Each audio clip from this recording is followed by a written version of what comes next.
తేదీన మంచిర్యాల జిల్లా కేంద్రంలో బీఆర్ఎస్ అధినేత మాజీ ముఖ్యమంత్రి కేసీఆర్ రోడ్ షోను విజయవంతం చేయాలని మంచిర్యాల జిల్లా బీఆర్ఎస్ అధ్యక్షులు చెన్నూరు మాజీ శాసన సభ్యులు బాల్కా సుమన్ ప్రజలను కోరారు.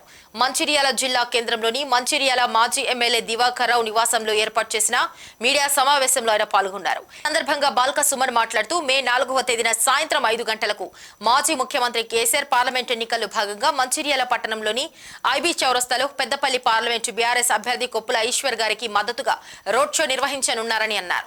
ఈ రోడ్ షోలో మంచిర్యాల జిల్లా వ్యాప్తంగా ప్రజలు, కార్మికులు, బీఆర్ఎస్ కుటుంబ సభ్యులు వేలాదిగా తరలివచ్చి విజయవంతం చేయాలని విజ్ఞప్తి చేశారు. దేశంలో కాంగ్రెస్, బీజేపీ తప్ప వేరే పార్టీలు లేకుండా చేయాలని రెండు పార్టీలు కలిసి కుట్రలు చేస్తున్నాయని ఆరోపించారు. ముఖ్యమంత్రి రేవంత్ రెడ్డి స్వయంగా ఒక నేషనల్ ఛానల్లోనే మోడీకి ఓటు వేయమని చెప్పడమే దీనికి నిదర్శనం.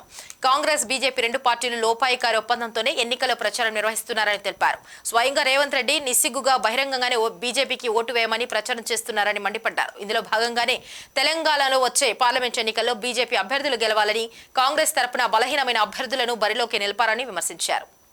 రెండే పార్టీలు ఉండాలి, అయితే కాంగ్రెస్ లేకుంటే బీజేపీ అనే దూరంతో కాంగ్రెస్ పార్టీ కానీ భారతీయ జనతా పార్టీ కానీ ఇద్దరు కలిసి ఇతర పార్టీలు లేకుండా చేయాలి, అయితే ఓట్లు కాంగ్రెస్కు పడాలి లేకుంటే బీజేపీకి పడాలనేటటువంటి కుట్ర చేస్తూ ఉన్నారు. సో ఇప్పుడు ఏం చేస్తున్నారు, తెలంగాణ రాష్ట్రంలో ఎన్నికల ఎజెండా వారి బస్సు యాత్ర మిర్యాలగూడ, సూర్యాపేట, భువనగిరి నుంచి మొదలుకొని వారి బస్సు యాత్ర రాష్ట్రంలో వివిధ ప్రాంతాల్లో పర్యటిస్తూ ప్రభుత్వాన్ని ప్రశ్నిస్తూ ప్రజల్ని ఆలోచించే విధంగా వారు మాట్లాడుతున్నటువంటి తీరును చూసి బెంబేలెత్తిపోయిన మళ్ళీ ఈ రెండు పార్టీలు కాంగ్రెసు, భారతీయ జనతా పార్టీ ఇప్పుడు చర్చను ఎటు తీసుకొని పోతున్నాయి, ఈ రాష్ట్రంలో మతం వైపు, రిజర్వేషన్ల వైపు చర్చను తీసుకొని పోతున్నాయి. అంటే ప్రజల సమస్యలు, ప్రజలకు కాంగ్రెస్ పార్టీ ఇచ్చినటువంటి హామీలు, భారతీయ జనతా పార్టీ 10 సంవత్సరాలు కేంద్రంలో పరిపాలన చేసి అమలు చేయనటువంటి పలు అంశాలు, వాళ్ళు చెప్పినటువంటి అన్నీ కూడా కేసీఆర్ గారు ఈ రెండు పార్టీలను, ఈ రెండు కేంద్ర రాష్ట్ర ప్రభుత్వాల విధానాలను ఎండగడుతూ వారు ప్రచారాన్ని కొనసాగిస్తుంటే దాని మీద చర్చ జరగకుండా సబ్జెక్టును సైడ్ ట్రాక్ చేసేటట్టుగా మళ్ళీ కాంగ్రెస్, బీజేపీలు వాళ్ళు మతం వైపు, రిజర్వేషన్ల వైపు చర్చను తీసుకొని పోతున్నారు. ఈ దేశంలో చాలామంది మీద ఎన్నికల కమిషన్కు కంప్లైంట్లు పోయినాయి. ఈ ఎన్నికల సందర్భంలో పార్లమెంట్ ఎన్నికలు ఎక్కడైనా ఎవరి మీదనైనా ఎన్నికల కమిషన్ నిషేధం విధించిందా?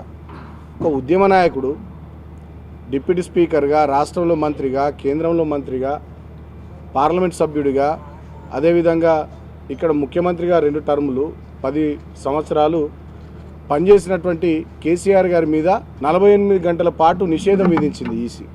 దేశంలో ఎవరి మీద నిషేధం విధించలే, ఒక కేసీఆర్ గారి మీదనే నిషేధం విధించడం అంటే డెఫినెట్గా ఈ రెండు జాతీయ పార్టీలకు వెన్నులో వణుకు మొదలైంది, భయం పట్టుకుంది.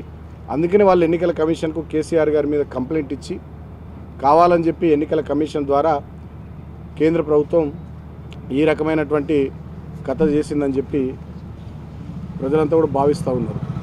నరేంద్ర మోడీ గారు ఇక్కడికి వచ్చి ముఖ్యమంత్రిని తిడతాడు, ఆర్ఆర్ ట్యాక్స్ అని చెప్పి. మరి ఢిల్లీ ముఖ్యమంత్రి తప్పు చేసిందని జైల్లో పెట్టిరు, జార్ఖండ్ ముఖ్యమంత్రి తప్పు చేసిందని ఆరోపణలు చేసి జైల్లో పెట్టిను. స్వయంగా నువ్వే ప్రధానమంత్రి గారు ముఖ్యమంత్రి మీద ఆరోపణలు చేసి మరి నువ్వెందుకు ఈడీని పంపిస్తలేవు, నువ్వెందుకు ఈడికి ఐటీని పంపిస్తలేవు అంటే మీరిద్దరు బడే బాయ్ చోటే బాయ్ ఇద్దరు మిలాఖత్ అయిపోయి ఇవాళ తెలంగాణలో రాజకీయం చేస్తూ ఉన్నారు.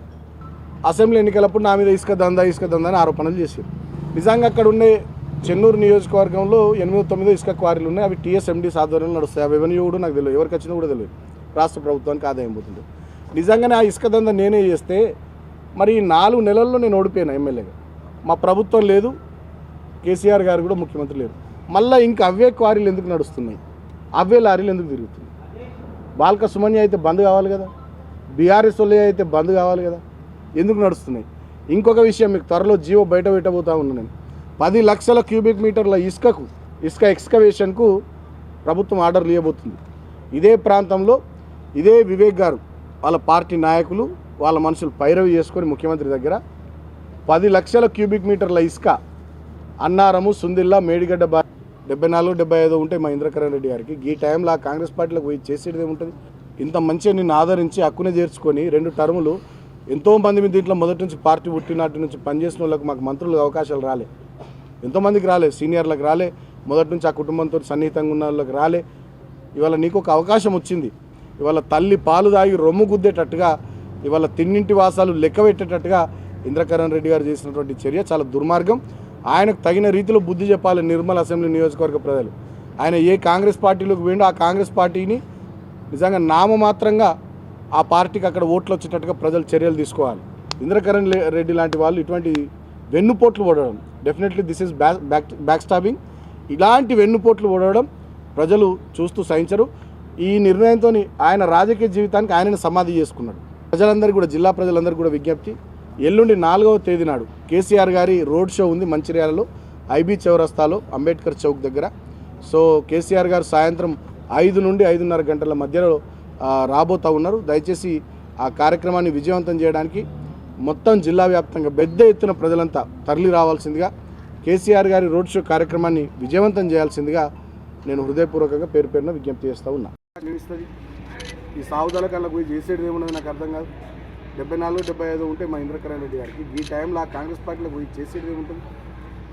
ఇంత మంచిగా నిన్ను ఆదరించి హక్కునే చేర్చుకొని 2 టర్ములు ఎంతోమంది మీద దీంట్లో మొదటి నుంచి పార్టీ పుట్టినట్టు నుంచి పనిచేసిన వాళ్ళకి మాకు మంత్రులు అవకాశాలు రాలే, ఎంతోమందికి రాలే, సీనియర్లకు రాలే, మొదటి నుంచి ఆ కుటుంబంతో సన్నిహితంగా ఉన్న వాళ్ళకి రాలే. ఇవాళ నీకు ఒక అవకాశం వచ్చింది. 2 టర్ములు దాదాపు 9.5-10 సంవత్సరాలు నీకు అవకాశం వస్తే ఇవాళ తల్లి పాలు తాగి రొమ్ము గుద్దేటట్టుగా, ఇవాళ తిన్నింటి వాసాలు లెక్క పెట్టేటట్టుగా ఇంద్రకరణ్ రెడ్డి గారు చేసినటువంటి చర్య చాలా దుర్మార్గం. ఆయనకు తగిన రీతిలో బుద్ధి చెప్పాలి నిర్మల్ అసెంబ్లీ నియోజకవర్గ ప్రజలు.